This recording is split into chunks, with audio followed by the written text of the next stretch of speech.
there is a very, very important shift now, I mean, which has been underway philosophically for a while, but the very strong push to localize development aid.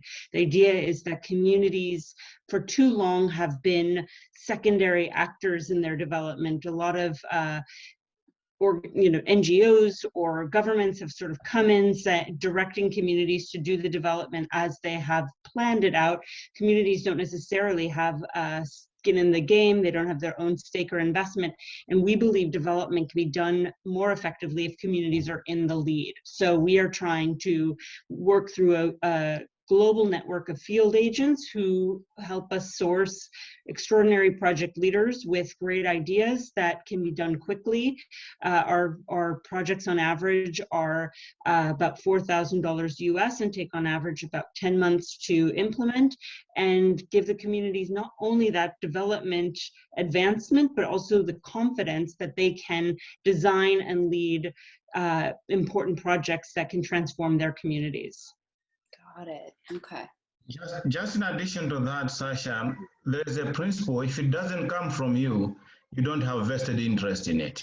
Yeah. So what that simply means is because development has always come from the top, going to the bottom, the communities have really neglected those kind of interventions. At the end of the day, within a specified period, those projects have ended up being not sustainable.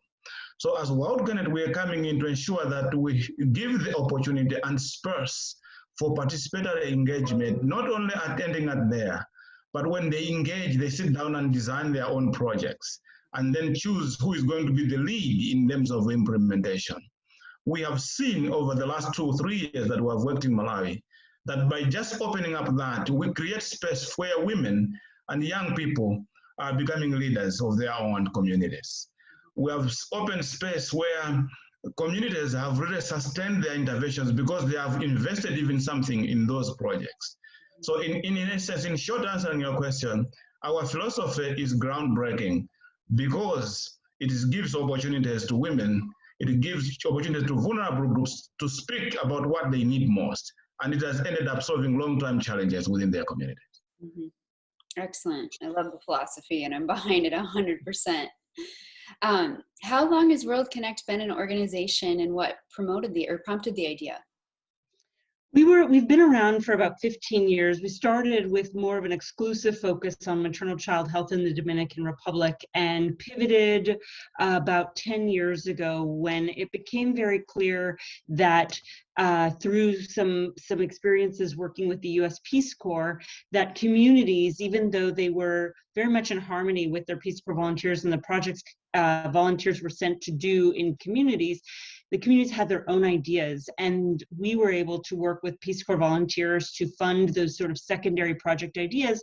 And we looked at the data that was coming back from these secondary projects, and it was extraordinary. They were all getting done on time and providing great value to the community. So we decided to shift the organizational model about 10 years ago. I came on 9 years ago to sort of lead this kind of shift in our approach and philosophy. And since then, we've funded hundreds of projects across 40 countries. To date, we've funded 1,750 projects across 40 countries. And 95% of our projects report achieving their success. And we visited, I think, over close to 40 to 50% of those projects in Malawi, where we were able to get a USAID grant for 3 years to bring on Frank and to work there exclusively. We have, I'll let him share the success story, but there we've managed to be able to visit nearly all of the projects and validate that success level. So we believe from our data and the work that we've done over the years that not only is this an important philosophical shift, it's an effective shift, and we have seen consistently high rates of project goal achievement. Over 95% is really our average, and we feel like that's a huge validation of our model and our approach. Yeah, it definitely speaks to what just Frank said a minute ago. When they have a stake in it and they have ownership in it, they'll make sure it gets done. So, yeah. Did you have more to say about that, Frank, in terms of? Pamela just Yeah, said. just to add that while World Connect has been there for those years, I think in Malawi, as I mentioned earlier, we've been here for close to 3 years now. And in those 3 years, we have launched 177 projects. Out of those, I think we have really seen almost 99% success rate in terms of achievements of those projects. And we've seen over 46,000 people that have directly benefited, of 168,000 that are indirectly benefited. And the majority of those, over 60%, are women. So that really tells you a story of how, when you involve the communities to make their own decisions, they look at the vulnerabilities within their communities and try to solve those vulnerabilities within their context. Because I believe time has come when we should not be importing solutions. We should rather be building up on the solutions that the communities have. Even if it's using digital technology, we should build on what the community's challenges are, because they cannot be universal challenges. Mm-hmm. Yeah.